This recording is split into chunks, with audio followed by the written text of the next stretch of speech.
Chris, good to see you. Thanks for doing this. I know you get a lot of requests. You got your own stuff you're working on, so I appreciate you always making time for me. So thank you. My pleasure, my pleasure. And I'm sorry I'm hard to get a hold of, but I have a lot of irons in the fire these days. Lots to do. Well, there's just so much going on, and it's we were talking offline about just and you were said you're like, well, let's pause this and we'll get it on recording. And there's so much Hmm. happening right now that it's just like I don't know. I mean, I'm guess everybody's guessing where this is going, where this is heading, but I don't know. I just don't subscribe to one thing. Like I don't subscribe to one aspect of something is the absolute. Absolutely where it's going. And we were talking about people are going to get annoyed I'm bringing this up, but I'm curious on what your thoughts are on it. But with the city of London and some of the you hear all this. You've heard all this stuff, right? Like with the Hmm. Rockefellers and Rothschilds. What is your take on some of that? Um, so I guess we have to sort of back out a little bit and just say, humans have two modes we can operate in. One is we'll call tribal. Your Dunbar's number 150 or ish or less in a tribal unit, and you operate altruistically. So we have that mode that's in our DNA, and we're a social species, so we're always going to be hooked up with humans one way or the other. So one way is tribal, right? The other way is hierarchical, and I'm going to submit to you, Mike, that for as long as humans have done the hierarchy thing, whether we were Aztecs with the priests with the plumage, cutting out hearts, rolling heads down the stairs, or we're Spanish conquistadors. The story of a human triangle pyramid is a story of humans striving really hard, Game of Thrones style, to be at the top of that apex. And if you're not willing to be more ruthless than the person who's trying to get that from you, you will lose that position. So my stake is that yes, of course, people conspire. Yes, of course, people fight like crazy to get to the top of that peak. It's somehow coded in our DNA. Biologically, probably men have greater reproductive fecundity if they're at the top of the pyramid. I mean, how many people are directly related to Genghis Khan? It's quite a lot, I hear, so it's kind of like a biological mating strategy to be at the top of the pyramid, right? And so the people who are there are by definition not nice people. So that's sort of like a general thing. We're always gonna, if you have a pyramid, the people who find their way to the top are more ruthless, have less of a sense of ethics or conscience than the people they're replacing. So that's part one. Part two is that I do believe that the people who have hacked the levers of power figured it out a long time ago. And it's not that complicated. You compromise people, you promise them things, how did how was it put down in South America? Plata y plomo, right? Silver or lead, your choice. Do you want riches or death? Like, I mean, those are the normal things. So I think what we're seeing right now is we just had this unmasking temporarily of what that power structure looks like, and it's horrifyingly, it's gross, right? Because the people who are further rungs down on that pyramid, we have the luxury of not being psychopathic monsters, right? We can just live our lives, be good people, develop meaning and purpose how we will in life.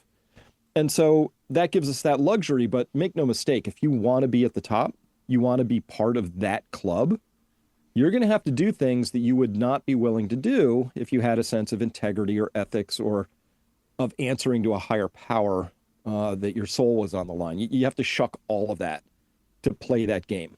What did they say in the Game of Thrones? You're either winning or you're dying, right? That's kind of how I see it. Lots of ways to parse that out. Rothschilds have piece of it, blah blah blah. We could go into the details, but I think that's sort of the general architecture we have to begin understanding. We live in a hierarchical, pyramidal shaped society. How long do you think then this structure has been in place for? And if you had the best you could come up with some type of org chart where it sits today, who or what is at the top of this? Thousands of years, basically since the onset of agriculture, right? So that gave us the freedom to be both sedentary, not nomadic, and to begin to develop the sense of possessiveness. Oh, this is my wheat, my wife, my children, when that isn't how it's sort of shaking out in the tribal nomadic experience. So it's been ongoing for a very, very long time. And what's clear is we have all these signs. right, about some of the ways, and these aren't all the ways, but some of the ways the power structure goes about maintaining its grip, right? We've all heard about like the weird little rituals that they had at Skull and Bones at Yale, maybe just innocent fraternal hijinks, But if you look at what they're up to, they're very clearly involved in what we would call occult or satanic imagery. It's just part of the thing, right? It's out in public. Like they show us all of their imagery. So we know that they're invested in some sort of rituals. And we know after, we knew before the Epstein stuff, but now it's become more clear that a lot of those practices involve, for whatever reason, children. And so this is, I think this predates Epstein by thousands of years. I really do. I think this is a long running thing that is now finally getting some daylight, and it's horrifying. Well, you bring up Epstein. Why do you think this stuff is getting unlocked now? And before you answer that, the questions that I have in my head, since this administration came back into power, I mean, we saw the Pam Bondi files are on my desk. We saw the white binders, these influencers that took the photo op. And I can't say, look, if I was there, I'd probably be naive and participate in that too. So I guess I'd give them a little bit of slack on that. Maybe that's me being naive. And then you had, Trump said, we're still talking about it. It's a hoax. And here we are. These documents get unlocked. Why now? That's a good question. Both sides, I don't believe there's a difference between the two parties. I think whatever differences sort of appear to be there are simply to keep bread and circuses, keep the masses engaged in the idea that there are two parties and it matters a lot, whether it's this one or that one. But, I'm old enough that I've seen there's no difference, right? We still have the same foreign policy, the same banking policy, the same scams are run by Wall Street. Nothing of consequence really changes depending on who's in power. So possibly some people thought, okay, political football, here's a chance that this could hurt Trump more than it's going to hurt the Democrats. So I guess that would have been somebody's calculus at one point, potentially, if you're looking at it that way. But I think it was just time. They'd been sitting there a long time. People had been making noises about it. And I mean, let's be totally clear. If it wasn't for Ro Khanna and Massey, we wouldn't have them right now. You had to pass a bill. And fortunately, other people actually voted on that. So it did pass. So now it's a law that we have to see this stuff. And obviously, the DOJ has been continuing to operate extra legally, if we could say that, by over redacting things and not being completely forthcoming. And, and it's just such a hot mess, right? Oh, there are no files. Oh, there's 3 million, 6 million. Wait, there's no evidence of anybody doing anything bad to these kids. It's just we have these videos that we can't release because they have child porn on them and or abuse, death, or injury. So they're so horrible you can't see them, right? But trust us, nobody's on them. It's just the weirdest thing ever. So I don't know. It is a weird question. Why now? Because I'm suspicious. Like on the one hand, I'd like to think, oh, this is an actual legitimate release. That's great. On the other hand, everything has been a psyop since COVID, right? COVID was a complete psyop, start to finish. And by the way, we find out in the Epstein files, it's not just raping, torture, and eating little kids and all the horrible stuff, but he was up to his eyeballs in hijacking Bitcoin and working with the Tether bros and funding and talking about pandemics and, misleading science. And he had his fingers in too many things for a guy of what he appeared to be of ordinary-ish intelligence. He didn't strike me as a super genius in any of his communications, but he was up to his eyeballs in everything kind of important happening as a fixer within that system. And of course, he was, I believe, tutelaged and brought along by Les Wexner, right? Who they go way back. I think their first meeting is like 1983, something like that. It's pretty far back in that timeline. So you've had these billionaire classy people who are out there, trying to do things. And if anything, we could back up and say, great argument for we should not allow certain individuals to have that much wealth and power. Bill Gates comes to mind, George Soros comes to mind. There are people who do really awful things almost with a complete sense of impunity. Like they're untouchable because they have money. It's kind of a weird thing. So at any rate, I look at all this and I see an almost complete Venn diagram overlap, one circle, not two, sort of blending between the pro jab, COVID, lockdown crowd and the people who are showing up now in the Epstein files. It's a very tight alignment. Yeah, when I had our mutual friend Dave Collum on a couple days ago, he was talking about the lottery, right? I mean, the Epstein LLC was playing the lottery and won, and then you start to you're like, well, God, the lottery, how is that legitimate? What a perfect way to launder money. Did you see that? I saw it. I haven't chased it all the way down. Some people said that there was just another LLC in another state that happened to have the same name, and that was in Oklahoma, and his LLC was in New Mexico. So I haven't personally connected those dots to see if there's how real that is. Well, But but it wouldn't surprise me because it turns out the person who was sitting on the head of that lottery commission or somewhere high up it was connected into this whole retinue of people. well, you think about every Powerball. You never see the winner, right? The name might come out, and then you never hear from them again. And I remember like what was the stat saying? Is it 9 out of every 10 lottery winner ends up broke? So you just assume Mm-hmm. they all go broke. Maybe it was lower than that, but it makes you question. It's a lottery. It's probably not legitimate. What is legitimate anymore with all this? Well, now we're down to it. It's all fake. Everything's fake. Our markets are fake at this point in time. They're simulacra. Markets are where price discovery happens. Markets are where they set the prices for them to be what they want them to be. They've played games with our silver market for a long time, but also copper, oil, corn, like all commodities have been just like the playthings of Wall Street forever. We know that they're doing naked shorting on things like GME. They got total like scudugious bailout on that, MMTLP, AMG, like on and on and on. It's very clearly it's of, by, and for the power players, and they never hold themselves accountable for the same rules that, of course, they would hold us infinitely accountable for if you ever, strayed across those lines.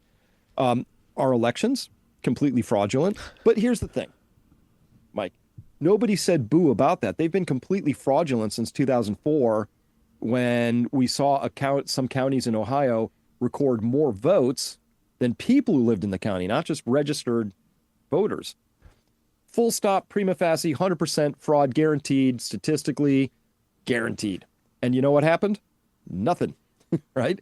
Both parties just like, oh, I guess I'm going to have my concession speech within 24 hours. I'm not going to contest this obviously fraudulent outcome with great data. Now that was when they were first figuring this stuff out. They were a little clumsy about it. Now they've got the machines tuned and rigged, so it's a 51-49. So close, Mike. Maybe next time, you know, maybe next time you just work a little harder, you can get your guy voted in or gal. No, so those have been fraudulent and rigged. Uh, Medical information, everything. Like you read like all the stuff that we've known about now about what's going on with SSRIs and the benzos and of course the vaccines. It's all fake data that's been supporting it. And obviously we've had this epidemiological disaster on the back end, metabolic disorders, autism. We have the worst life expectancy of any industrialized nation, not by a little, but by a lot. Oh, and we spend twice as much to achieve that sordid outcome. Any one of these on its own is obviously a cry to look into it and maybe do things different. But this is the thing, nothing ever happens, right?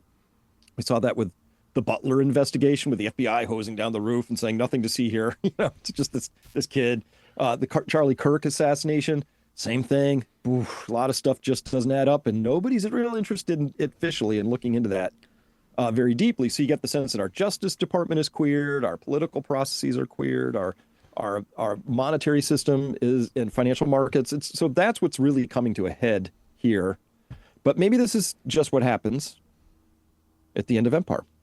This is fourth turning. This is the details may vary, but the arc is the same. Your once vital empire loses the plot. It becomes about self-enrichment. It becomes about really bizarre bell curve sort of behaviors, whatever those happen to be. But they tend to be kind of like what we read at the end of Roman Empire. Same stuff, sexual promiscuity and proclivities, weirder and weirder sort of practices, more and more decadent and indulgent sort of behaviors. And then the whole thing just sort of the idea, the concept falls apart. Maybe this is just history with new details. Yeah, the Charlie Kirk. I used to see him at the grocery store, and saw him a couple months before the shooting, and I still can't believe. I can't believe he's gone. Now, obviously, Turning Point wasn't catered. I wasn't their ideal audience, but the fact that he became so powerful and he was a threat that whoever they is took him out. I can't believe it, and I don't believe that kid was the shooter. No, very, all very unlikely. Very unlikely. And what's interesting now is, and people they're going down the rabbit hole. Erica Kirk, and if she had a role, and this and that. And to me, on the top level, she's just not likable. I mean, it's just not sell. You can't sell this that she can take Turning Point and keep it going. So I find it interesting. Like here we are, less than a year, not even 6 months. Turning Point to me is they're still there, but they're irrelevant. Now, what's going to happen with War Room and Bannon? I mean, I don't know. Where does that go from with all this? Ooh, some weird stories here. Did you see the story just came out that it was a house I think he and his wife were renting? Anyway, the landlord was a little offended because the jacuzzi was coated in acid, was the story, right? Like, who brings acid into their bathing structures, right? Like, and then the craziest thing, Roger Stone comes out and says, hey, all you people suggesting that they were dissolving bodies in the jacuzzi, that wasn't it at all. A chemist told me that this type of acid is very consistent if you're making meth. I'm like, that's the greatest. Wow, way to rescue the alibi there, Roger. He wasn't dissolving bodies. He was cooking meth. I mean, I don't, what timeline am I on? It's unbelievable. Well, maybe the older crowd will keep watching him, just like Bongino. I mean, I don't know who watches Bongino anymore since he's been back. And I meant to look on his Rumble channel, even though I don't trust Rumble, the numbers, just to see what kind of traffic he's getting. But with Bannon, maybe it won't be impacted. Maybe people will still watch because they believe. They're believers. But I don't know. How do you come back from that, Chris? I don't know how you do. Well, he can't for me, and I think for a lot of people. So for sure, it dinged some numbers. Will some people still watch? Sure. There's a lot of people, Mike, who don't even know what's going on. We live in a bifurcated or trifurcated world now, right? You got the people who watch CNN, and as far as they're concerned, there's some mother of a talk show host missing, and that's the most important thing in the world. And I'm over on X where I'm just like scouring through some of these millions of documents, just being horrified. Like, what do you mean frozen white tuna? What exactly is beef jerky? What are we talking about? Ice cream, pizza, and grape soda? I mean, all these obvious code words for things that are, really obviously, completely obviously to me, are what they seem to be, right? There's no other excuse or explanation for this stuff that comport. So at any rate, we're living in those two different worlds, right? But I do know more and more people have finally started to wake up around this. And I'm hearing about young people in particular who are figuring this out and starting to really unravel this and dig into this stuff over on Twitter. More on TikTok, also Instagram, to the extent it's not, shadow banned or banned outright. All right. But people are waking up to this. This is it. Bridge too far, and we're all tired. Listen, the average person is not doing better today than they were before COVID, right? Inflation's through the roof. We obviously undercount inflation because if we do have a tradition in the United States, it's lying to ourselves about economic statistics, right? Inflation is worse than projected, right? Unemployment is worse than we tell ourselves, right? The vaccine damages were worse than we permit ourselves to actually examine.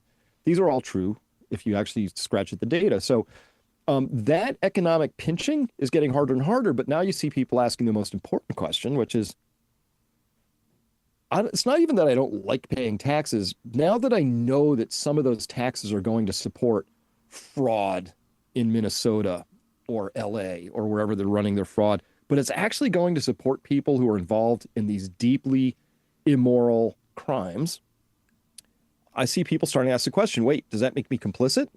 Because this is between me and God. I cannot be complicit in moral aberrations.